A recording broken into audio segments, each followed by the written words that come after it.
Olá, tudo bem? Seja muito bem-vindo ao Bebê Protegido, muito bem-vindo, muito bem-vinda ao Bebê Protegido.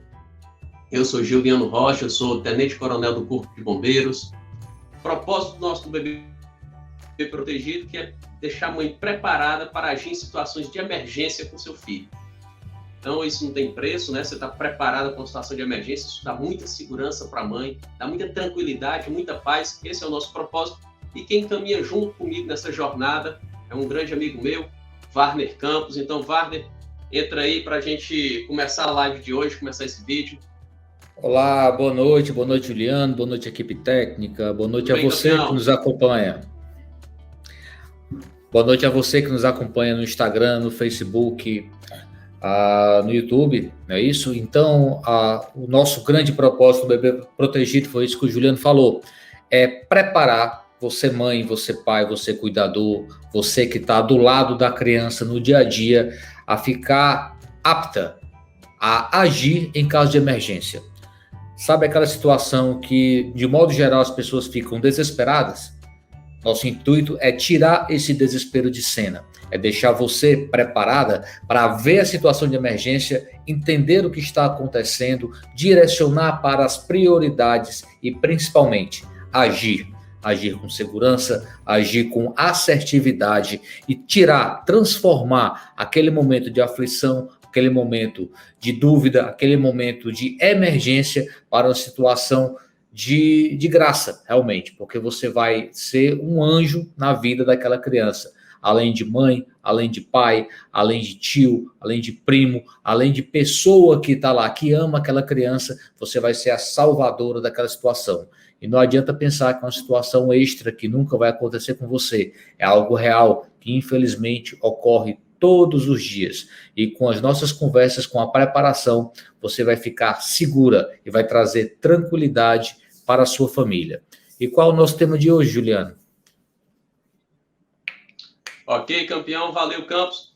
Bem, e hoje a gente vai falar. Eu vou ler o depoimento aqui que eu recebi, e aí desse depoimento a gente vai falar qual vai ser o tema, certo? O depoimento foi o seguinte: já precisei de uma ambulância para o meu pai, mas o atendente demora muito, fez muitas perguntas, é angustiante. Como ele estava bem, fomos de carro, mas no caminho ele desmaiou. A equipe do hospital foi muito rápida e deu tudo certo, mas o que fazer para a ambulância vir mais rápido? Ah, foi um AVC. Então a pergunta aqui é o seguinte, resumindo, o pai dessa moça teve um AVC, eles foram acionar o serviço de emergência médica. O serviço de emergência médica fez muitas, segundo ela aqui, né, fez muitas perguntas, demorou muito a atendente, ela ficou angustiada, como o pai estava bem, ela decidiu ir de carro, no meio do caminho o pai dela desmaiou. Então a pergunta, e esse que vai balizar o nosso vídeo de hoje, é como acionar o serviço de emergência médica. Então a gente vai explicar para vocês como fazer, e olha, não, não é tão simples como pedir uma comida pelo iFood, não, certo? Tem alguns protocolos, tem algumas coisas que devem ser observadas. Então, a gente vai passar isso daqui para vocês.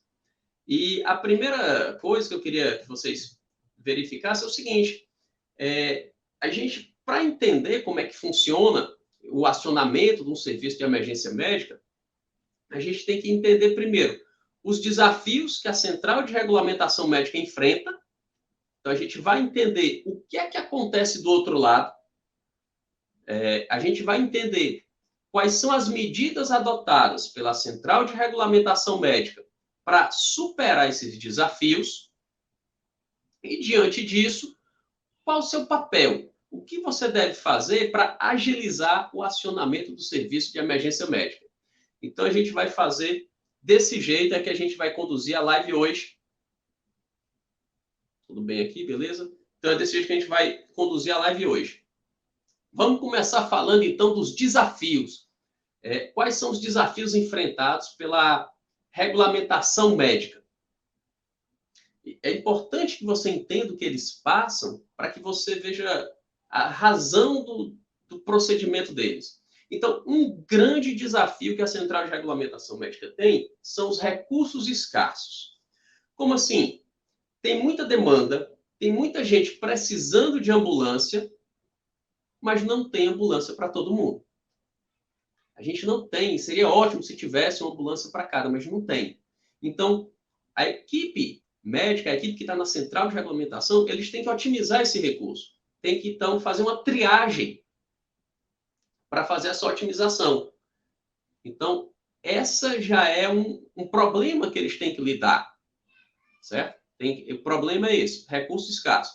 Um outro problema, um outro desafio que eles têm que superar é definir o tipo de ambulância adequada para aquela vítima, que não é qualquer ambulância, dependendo do estado da vítima. Então, olha só, eles precisam entender o estado da vítima para definir qual ambulância encaminhar e também precisam definir, será que vai ser necessário chamar outros parceiros? Por exemplo, será que vai ser necessário acionar o Corpo de Bombeiros também? Será que vai ser necessário acionar a polícia? Será que vai ser necessário acionar a Coelce, ou a companhia elétrica, companhia de energia elétrica aí do seu estado? Será que vai ser necessário a defesa civil? Enfim, quais outros parceiros vão ser necessários para que a gente possa resolver essa ocorrência, né, essa situação, para que a gente possa dar um atendimento mais adequado para aquela vítima? Então, a Central de Regulamentação Médica também tem esse desafio, tem que entender qual tipo de ambulância mais adequado para a vítima e quais outros parceiros devem participar dessa ocorrência. Isso você pode observar que demanda um tempo, né? Eles precisam fazer uma triagem melhor para poder definir isso daí. Uma outra coisa que deve ser levada em consideração é que a Central de Regulamentação Médica, ela tem que atender aquela ocorrência, esse é um objetivo dela, mas ela também tem que estar preparada para atender as outras ocorrências. Como assim? Tem a ocorrência que você ligou e está pedindo aí para uma ambulância para ser atendido, ele tem que atender aquilo, mas ele tem que ver como é que eu vou redimensionar a área que vai ficar descoberta, como é que eu vou otimizar as outras ocorrências que estão em andamento, que estão ocorrendo simultaneamente. Então, percebam que é um outro desafio que eles têm que resolver isso. E mais um outro que, infelizmente, acontece é o trote. Além de tudo isso, que já gera um tempo para atender, a gente tem o trote. Então, o trote causa uma necessidade de confirmar os dados, confirmar as informações que estão sendo passadas. Porque o regulador médico ele tem que otimizar os recursos. Ele não pode só pedir o mandou, porque se for um trote, você usou o recurso de maneira errada, enquanto ele poderia estar atendendo uma vítima de verdade. Então, essa dificuldade é um outro desafio que a Central de Regulamentação Médica tem que enfrentar. E quem vai comentar esses desafios da Central de Regulamentação Médica comigo é o Campos. O Campos, ele, além do currículo vasto que ele tem, tenente-coronel do Corpo de Bombeiros, médico com atuação em emergência e urgência, né? Além de tudo isso, ele também trabalhou na CIOPS, a Coordenadoria Integrada de Operações do Estado do Ceará. Então, ele também fazia esse serviço aqui, só que com o serviço de emergência do Corpo de Bombeiros. Então, Campos, entra aí, participa aqui com a gente e fala para a gente desses desafios que a Central de Regulamentação Médica tem que enfrentar. Então, o Campos, ele está chegando aí para falar conosco. Aí, vou ligar o microfone aí. Vamos ligar o microfone agora. Eu sempre esqueço desse microfone, né? Olha só, perfeitamente, Juliano. Então, você... Eu não sei se você ouviu a pergunta que eu fiz, mas eu queria que você fizesse justamente esse comentário, não só pela sua experiência como médico, mas pela sua vivência regulando o serviço de emergência do Corpo de Bombeiros. Então, explica esses desafios aí de recurso escasso, trote, o redimensionamento para as outras ocorrências. Explica isso aí para que quem está assistindo a gente entenda melhor como é que funciona esse serviço. Excelente, Juliano. Vamos começar então do mais simples para o mais complexo, né? E do mais simples é o número. Muita gente não sabe que número ligar em caso de emergência. Então, até vou pedir para nossa parte técnica, nosso amigo Guzmão, anotar aí, colocar numa legenda, porque infelizmente algumas pessoas não conhecem esses números. Para a gente acionar um serviço de ambulância no Brasil todo, nós temos o serviço do SAMU, Serviço de Atendimento Móvel de Urgência. São as ambulâncias, UTIs móveis e ambulâncias básicas que trafegam em todo o nosso país. E o número para acionar o SAMU é o número 192, tá certo? O número oficial para acionar o Corpo de Bombeiros, também em todo o Brasil, é o número 193. E a Polícia Militar atende pelo número 190. A gente tem que lembrar que esses números são padronizados para todo o país, tá? E hoje quase ninguém usa telefone público, né? Mas eles ainda existem, ainda estão lá. Né, os nossos telefones públicos ainda estão aí em zonas estratégicas, em praças, né, em algum local de maior aglomeração de pessoas, ainda está lá. E aquele telefone, mesmo sem você ter o cartão, né, para poder acionar aquele telefone público, se você discar qualquer um desses números, você vai conseguir acessar a nossa central de emergências. Aqui no Ceará, como o Juliano falou, nós temos a CIOPS, que é o Centro Integrado de Operações de Segurança, onde dentro da CIOPS nós temos todas essas instituições. E quando você liga, quem atende não é um bombeiro, não é um policial militar, não é um socorrista do SAMU, é um teleatendente que ela tem um padrão para recepcionar aquela solicitação e tem um conjunto de perguntas para dar informações para a equipe de regulação definir qual é o melhor recurso para aquela pessoa.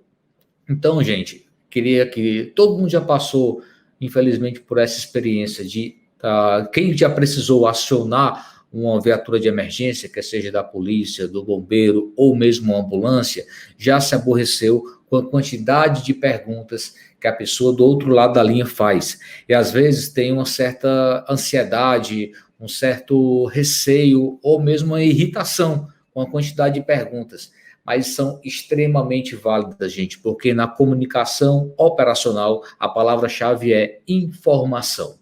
Quanto mais informações eu tenho, melhor a equipe que vai definir que recurso vai conseguir gerenciar melhor. Porque uma coisa é eu falar que uma criança estava jogando bola e em uma dividida teve uma possível fratura do membro inferior. Olha só. Uma fratura é algo que precisa de atendimento? Sem dúvida nenhuma.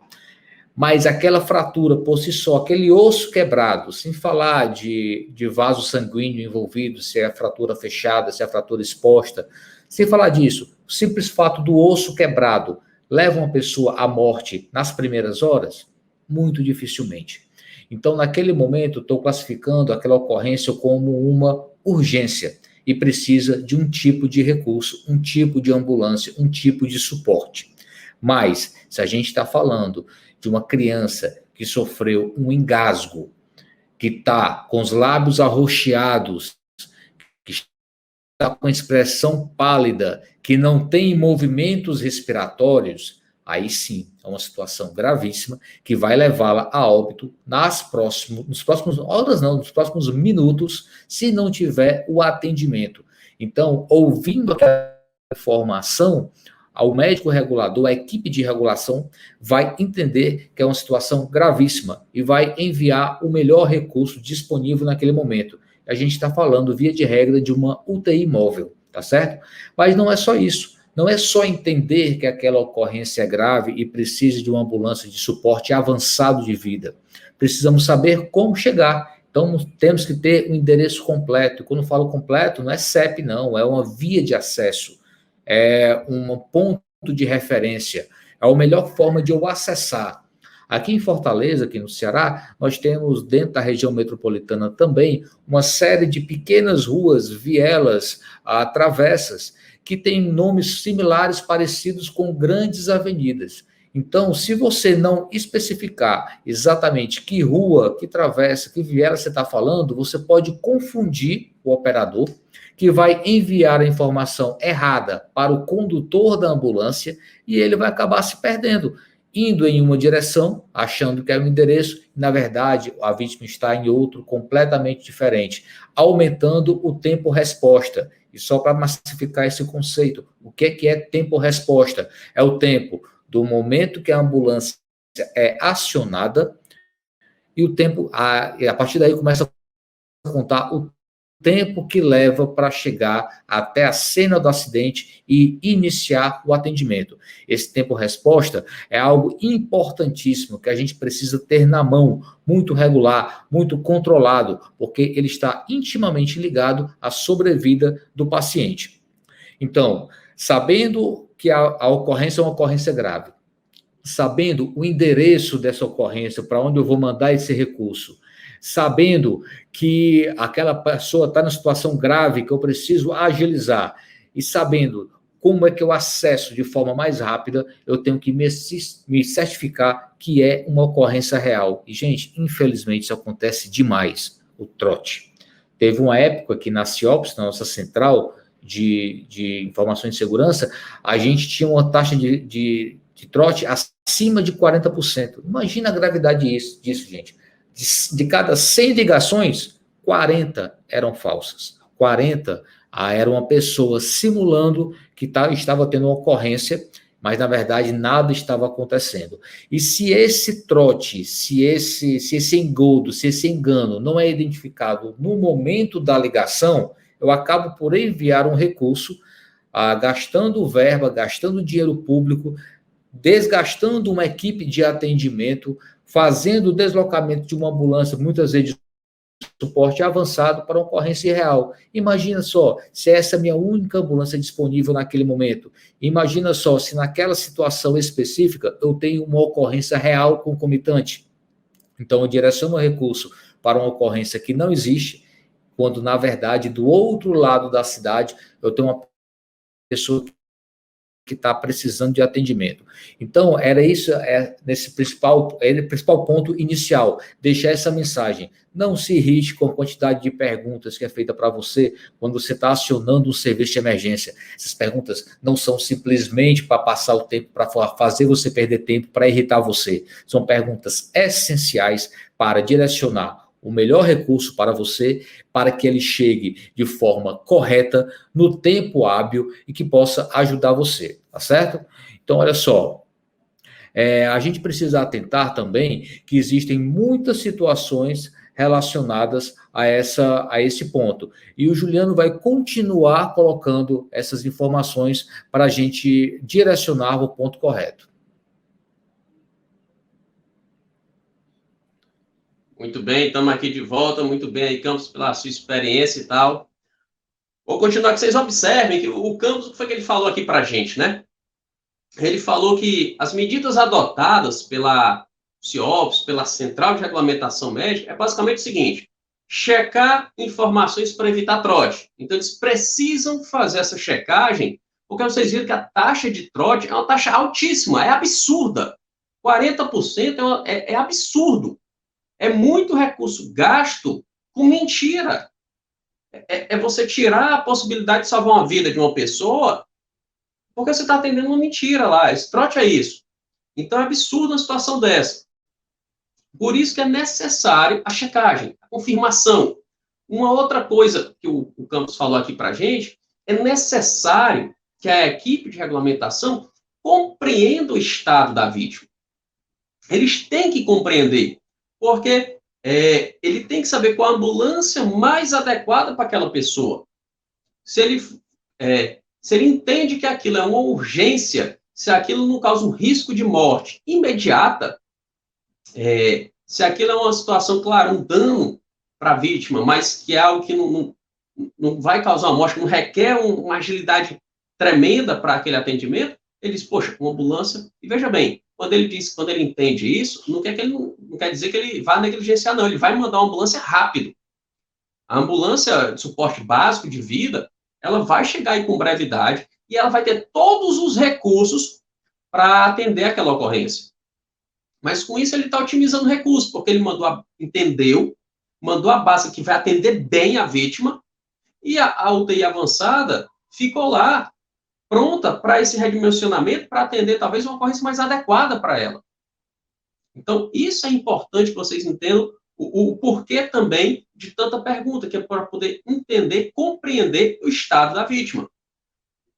E a outra coisa também, que o Campos falou aqui para a gente, é otimizar o processo de triagem, né?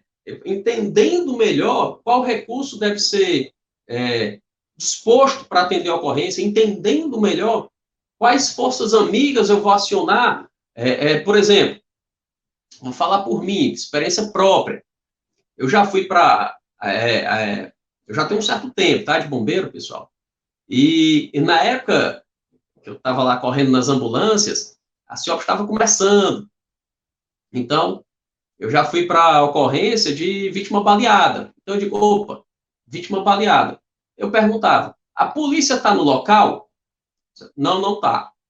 Eu digo, pois acione a polícia, porque eu posso chegar lá e o agressor está na área. O agressor, o cara atirou na vítima, vai e atira na gente também. Então, por isso que hoje a central já, esses casos que eu contei, assim, que aconteceu comigo, a CIOPS entendeu que isso acontecia com uma certa frequência, então otimizou o protocolo. Então, anexou mais perguntas para poder otimizar o atendimento. Então, essas são as medidas que a Central de Regulamentação Médica tomou para poder atender com mais qualidade. Então, entendendo isso, a pergunta agora é, o que é que você, que está do outro lado da linha, pode fazer para agilizar esse serviço? Então, o Campos já deu umas dicas, né? A primeira coisa é informar os dados de localização completos, incluindo o endereço direitinho, né? Incluindo via de acesso, ponto de referência. E por que eu falo isso? Em Fortaleza tem um bairro chamado Zé Walter. E eu, quando era tenente, a gente foi conhecer a CIOPS, e lá fica gravado por alguns anos, né? As ocorrências, tudo que a gente fala fica gravado lá. E eles mostraram agora provavelmente não deve ter mais, mas na época tinha, mostraram uma ocorrência muito emblemática, muito engraçada. O cara estava pedindo uma ocorrência para o Zé Walter, e ele deu como ponto de referência, não, aqui em casa, aqui em frente tem um pé de jambo. E no Zé Walter tem pé de jambo em todo lugar. O atendente, né? Não, mas me deu um outro ponto de referência. Não, tem um bar na esquina. Bar na esquina. No Zé Walter tem toda esquina. Aí disse, não, me deu um outro ponto de referência. Aí disse, não, tem um gol azul aqui na porta de casa. E beleza, e se esse gol sai? Então entendem que o cara lá parece que não estava ajudando, né? Esses pontos de referência tem que ser um ponto de referência adequado. Não, é um mercantil, é uma coisa que as pessoas, quando a ambulância estiver chegando, que perguntar, vão dizer, perto do mercantil, é ali, é para lá. Então, ponto de referência importante. Uma outra coisa interessante também é informar com precisão o estado da vítima. Você perceba que o Campos, quando ele foi falar, ele falou, olha, é uma fratura no membro inferior esquerdo.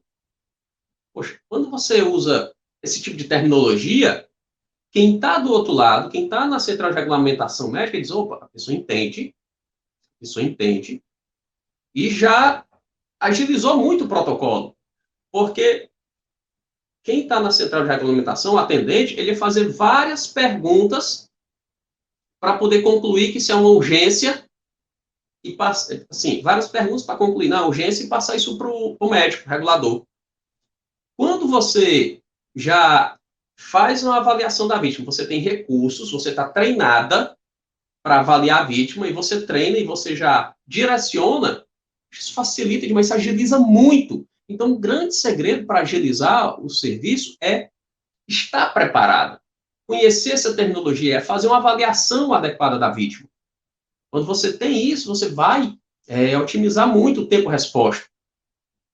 E uma outra coisa, você tem que procurar ser objetiva, mas, claro, você só vai conseguir ser objetivo se você tiver treinamento para isso, e tem que ouvir as perguntas e respondê-las. Quando você é objetiva, quando você entende o que está falando, o atendente, naturalmente, ele já pula algumas perguntas, né? Quando você fala direto, olha, é uma fratura no membro inferior esquerdo, uma fratura fechada. Tá? O cara já entende que tipo de atendimento deve dar.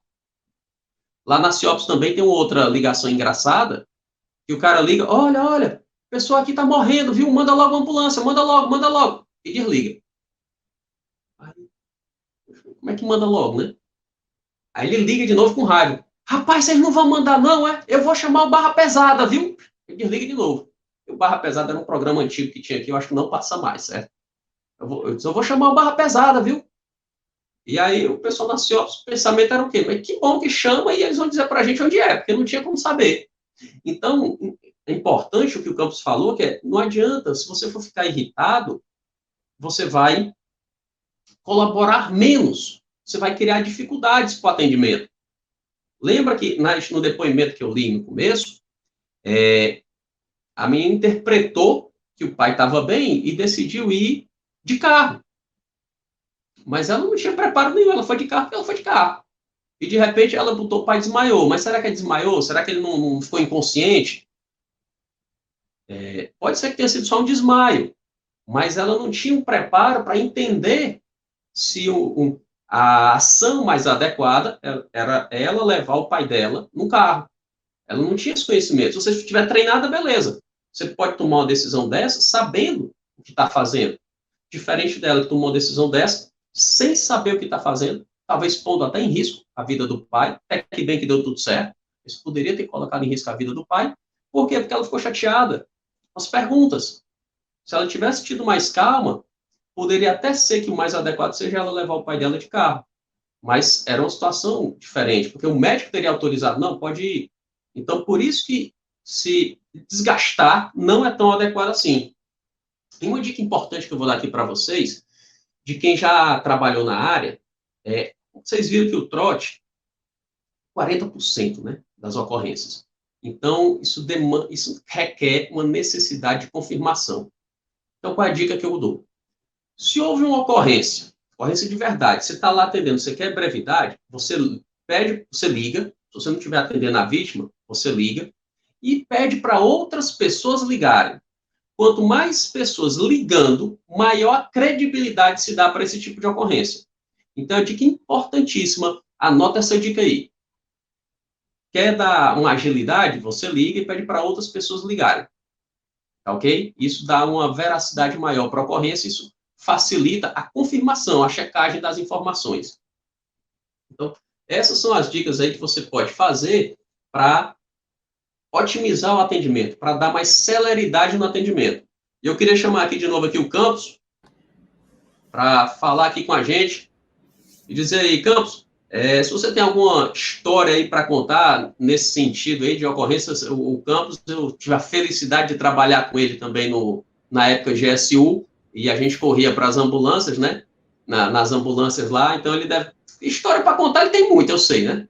História para contar ele tem muita, mas alguma coisa nesse sentido, né? De endereço errado, o pessoal dá um endereço, a gente vai para um lado e de repente é para o outro lado, e alguma outra dica, se é nessa linha mesmo, que a pessoa pode fazer para otimizar o serviço. Otimizar, e quando eu digo otimizar o serviço, não é só facilitar o serviço da central de regulamentação, não. É facilitar o atendimento. De repente, quando a pessoa mantém a calma, ela consegue um atendimento adequado, porque vai receber a ambulância certa, e talvez esse seja o melhor do que levar a vítima de carro, né? Então, Campos, contribui e fala aí para a gente aí dessa tua expertise na área. Excelente, Juliano. Olha só, eu gostaria de começar falando sobre esse exemplo que iniciou nossa live, dessa pessoa que decidiu colocar o paciente dentro do veículo e levar por meios próprios para o hospital.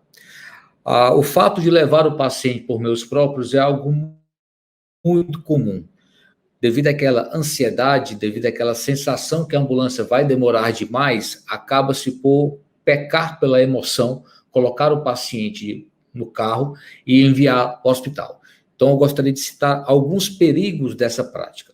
O primeiro deles é, se for uma vítima de trauma, um carro comum de passeio não vai fornecer aquela estabilidade da coluna do paciente.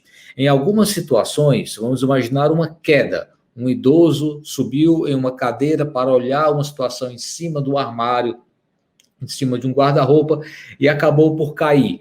Nessa queda, ele pode ter uma lesão de coluna cervical, essas primeiras vértebras da nossa coluna, que são vértebras muito finas, pequenas, que protegem, né, de modo muito peculiar a nossa medula. Então, uma fissura de uma vértebra dessa pode gerar uma lesão gravíssima de medula e a movimentação errada, a estabilização errada e o manuseio errado desse paciente pode fazer com que essa lesão fique gravíssima e até mesmo irreversível. A outra situação é muito parecida a esse exemplo. É quando o paciente está aparentemente bem e durante o deslocamento ele rebaixa, cai o nível de consciência dele. Ele desmaia, entra em síncope, tem algum rebaixamento até mesmo do sistema respiratório.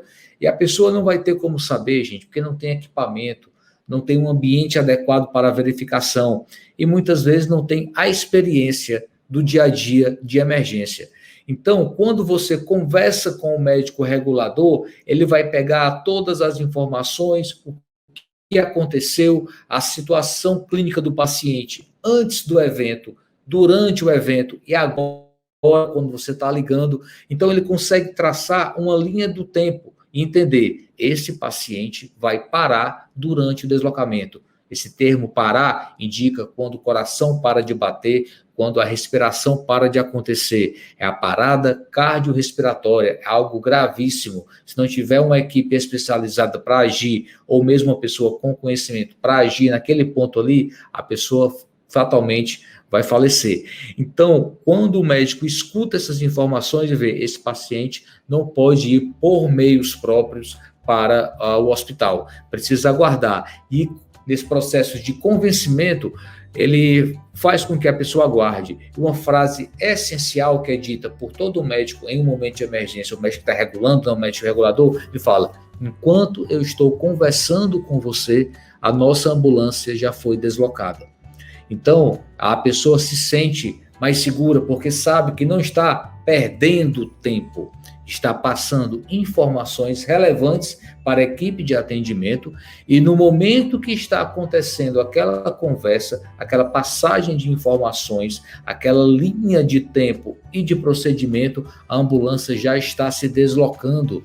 Então, ele fica mais seguro de conversar com mais tranquilidade, até mantendo a calma para entender de modo geral o que está acontecendo e consegue passar as informações de forma mais fidedigna, porque sabe que a ambulância está vindo, tá certo?